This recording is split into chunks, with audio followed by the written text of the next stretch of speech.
Assalamualaikum dan salam sejahtera. Okey, hari ini dengan Cikgu Nurul kita akan belajar subtopik case berambiguity dan jangan lupa dengan Cikgu Nurul hashtag @math is my passion dan juga jangan lupa @math senang aja. Yang penting don't give up. Jom. Menentukan kewujudan dan menyelesaikan masalah kes berambiguity suatu segitiga. Okey, di sini cikgu ada sertakan poket matematik di mana ambiguity bermaksud kesamaran atau ketidaktentuan yang memungkinkan dua tafsiran yang dibuat terhadap sesuatu. Okey, apa maksudnya tu?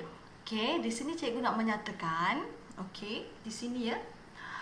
Okey, kes berambiguity wujud jika diberi panjang dua sisi A dan C serta satu sudut bukan kandung di mana sudut itu tirus. Contohnya beginilah. Okey, dia bagi dua panjang. Okey, ada dua panjang dan ada satu sudut yang bukan kandung. Okey, untuk pengetahuan adik, apa itu sudut kandung? Okey, sudut kandung. Sudut kandung. Okey, cikgu lukis tu adik-adik. Ini ada satu segitiga. Okey, lepas tu dekat sini ada A, B, C. Okey, kalaulah cikgu tulis panjang AB 4, okey, panjang CB 5 contohnya.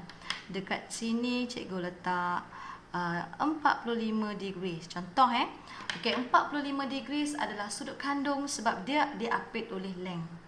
Okey, tengok sudut yang 30 degree. Dia tidak diapit oleh length ataupun panjang. Kat sini 6, kat sini kosong. Tak ada apa-apa. Jadi sini bukan sudut kandung. Jadi kes berambiguity wujud sekiranya sudut kandung. Okey. Okey, ada dua panjang yang diberi dan ada sudut bukan kandung di mana sudut bukan kandung itu adalah tirus. Jadi wujudlah kes berambiguity. Okey, ada lagi satu. Bagaimana kes berambiguity wujud?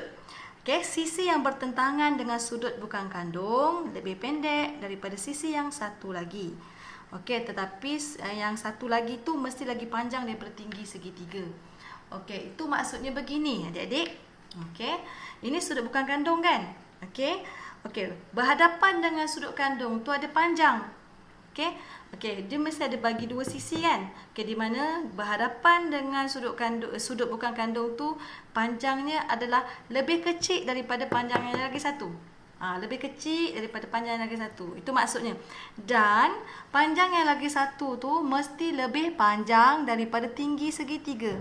Okey, ini tinggi segitiga. Segitiga punya tinggi mesti 90 degree jatuh ke garisan AB. Jadi 6 cm ni mesti lagi panjang daripada tinggi. Itu boleh mewujudkan base berambiguity. Ada ingat ada dua. Jadi contohnya apa maksudnya ketidaktentuan memungkinkan dua tafsiran. Okey, apa maksud dua tafsiran tu? Okey, cikgu di sini bagi contoh di mana contoh segitiga ini boleh mewujudkan dua gambar rajah segitiga. Contohnya ini gambar rajah segitiga yang pertama. Okey, gambar rajah segitiga yang kedua. Okey, disebabkan dua panjang diberi, dua sisi diberi dan satu sudut bukan kandung adalah tirus. Okey, cikgu selalu menggunakan konsep ni. Okey, yang pendek tu, okey, kita gerakkan. Kalau nak bagi gambaran, cikgu selalu menggunakan kompasus ataupun jangka lukis. Kita ukur panjang CB dan kita buat lengkung di satu lagi sini. Nampak sini? Okey. Okey, persilangan lengkung itulah. Okey, persilangan lengkung itulah. Okey, cikgu sambung kat sini. Zas. Okey. Sini adalah memungkin jadi B prime. B prime tu adalah B yang satu lagi lah. Okey. Jadi di sini cikgu mampu ataupun cikgu boleh keluarkan lagi satu sudut, bukan lagi satu segitiga. Di mana sini B prime, sini A, sini C. Okey. Untuk pengetahuan adik-adik tadi, kan cikgu letak jangka lukis dekat sini kan? Sini 4 cm. Sini pun 4 cm juga sebab sama panjang.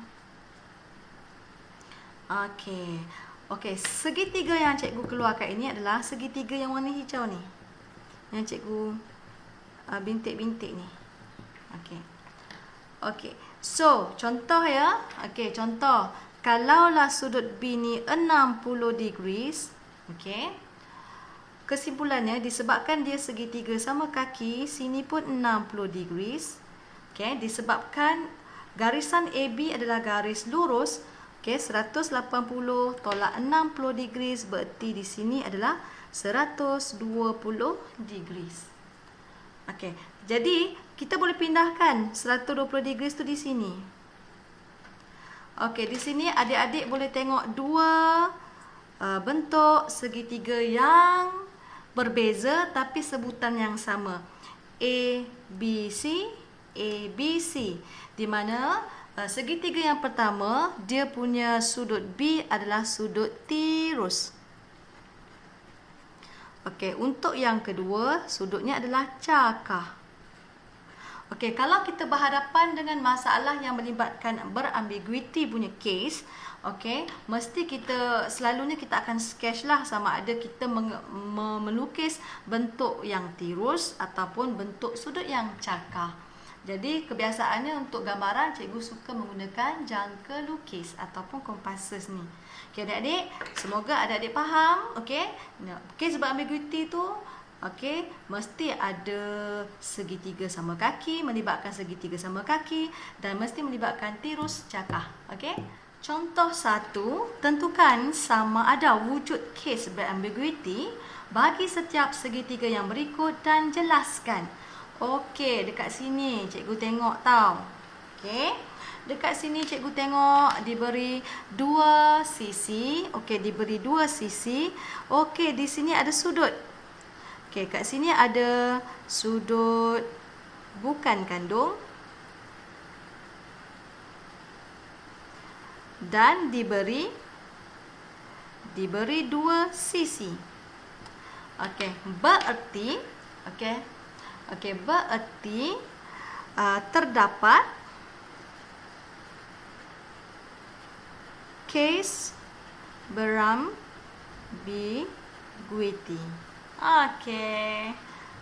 Simple saja, okey. Okey, seterusnya untuk soalan B punya gambar rajah. Okey, kita tengok. Oh, dia dah bagi 2 sudut. Okey, syarat dia mesti 1 sudut. Okey, dekat sini pun dah ada sudut bukan kan, di sini pun dapat sudut kandung. Maksudnya kat sini terdapat 2 sudut diberi. Okey, bermaksud tiada case berambiguiti. Ingat case berambiguiti tadi kena ada 1 sudut bukan kandung dan 2 sisi diberi. Okey adik-adik. Contoh yang kedua. Dalam segitiga ABC, okey, dia bagi sudut BAC 40. Lepas tu panjang AB 20 cm, panjang BC 14 cm. Okey, soalan nak kita hitung nilai-nilai yang mungkin bagi sudut C dan sudut B. Okey, dekat sini dia tak bagi gambar rajah, jadi kita dengan kreatifnya melukis gambar rajah sendiri. Jadi apa-apa pun cikgu suka letak sudut dulu. BAC, okey, BAC. Jadi cikgu lukis. Okey. Cikgu lukis dululah macam ni. Dia ada pelbagai bentuk tau. Okey. Jadi cikgu fokus dulu yang 40 degree. Okey, 40 degree kan tirus, kita buatlah bentuknya tirus sikit. Okey, jadi bererti dekat sini adalah A. Okey. Jadi mungkin dekat sini kita boleh letak B, BAC. Okey, sini C. Jadi cikgu boleh sambunglah. Jadi kita boleh masukkan nilai depan dia cakap tadi, BAC dah masuk 40 degree, panjang AB 20 cm, panjang BC adalah 14 cm. Okey. So, dia suruh kita hitung nilai-nilai yang mungkin bagi sudut B dan sudut C. Okey, di sini kita ada wujudnya case berambiguiti sebab sisi diberi, ada 2 sisi diberi dan 1 sudut bukan kandung. Okey, di sini kita boleh cari dulu, okey, sudut C sebab C ada pasangan dengan 20. 40 pasangan dengan 14, jadi kita boleh mewujudkan formula sin. Okey, cikgu nak cari sudut C dulu. Jadi, cikgu letak sudut dekat atas.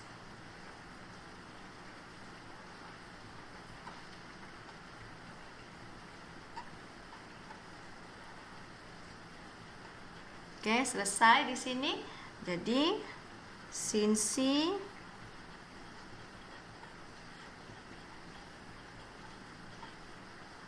okey, kita cari-cari. Kat sini kita akan dapat. Jadi shift sin kita akan dapat 66.68 degree. Okey, kita dapat 66.8. Okey, degree. Jadi adik jangan lupa, okey, setiap kali kita dapat nilai, kita perlu pindahkan dalam gambar rajah. Dekat sini 66.68. Okey, secara automatik ya, adik-adik. Kat sini cikgu dapat sudut. Okey, dekat sini cikgu boleh dapat sudut B. Okey. Sudut B sama dengan, disebabkan 180 kan, segitiga. Jadi 180 degrees tolak dengan 40 degrees tolak dengan 44.68. Jadi sudut B kita adalah 73.32 degree. Okey, sekarang soalan dia hitung nilai-nilai yang mungkin bagi C dan B. Dia dah kata nilai-nilai, berarti nilai-nilai itu mesti ada lebih daripada 1. Jadi, okey, ini adalah bentuk segitiga yang pertama. Okey, apakah bentuk segitiga yang kedua? Sebab gambar rajah ini melibatkan kes berambiguiti tadi ya. Dia bagi satu sudut bukan kandung dan dua sisi. Jadi, yang tadi, yang asal tadi, yang cikgu bulat yang asal tadi, sini asal, dan asal tadi di sini 40 degree. Jadi mana yang pendek? 14. Jadi cikgu guna kompasus ataupun jangka lukis. Okey, di sini C yang bergerak. Okey. Cikgu buatlah gambar rajah cikgu ni. Okey. Okey. Jadi kita dapatlah bentuk dia segitiga sama kaki. Ingat mesti ada segitiga sama kaki di sini. Okey, jadi cikgu keluarkan kat sini. Okey. Bentuk yang kedua. Okey, sini B, sini A, sini C. Okey. Jangan lupa disebabkan sini adalah segitiga sama kaki, sini pun sama. 66.68 degree. Berarti sudut di sini, okey. Sudut di sini adalah 180 degree tolak dengan 66.68 degree, kita akan dapat 113.32. Okey. Berarti sudut C dia adalah 113.32. Okey. Dekat sini tadi A adalah 40. Jadi sudut B yang baru berarti segitiga adalah 180 degree tolak 40 degree tolak 113.32 degree, kita akan dapat 26.68 degree. Tara, senang sahaja. Okey, di sini cikgu ada sertakan latihan latih diri 9.3. Okey, ada 2 soalan beserta dengan jawapan. Selamat mencuba ya adik-adik. Okey, kita jumpa lagi selepas ini, iaitu video yang seterusnya, penyelesaian masalah segitiga yang melibatkan petua sinus. Okey, bye-bye.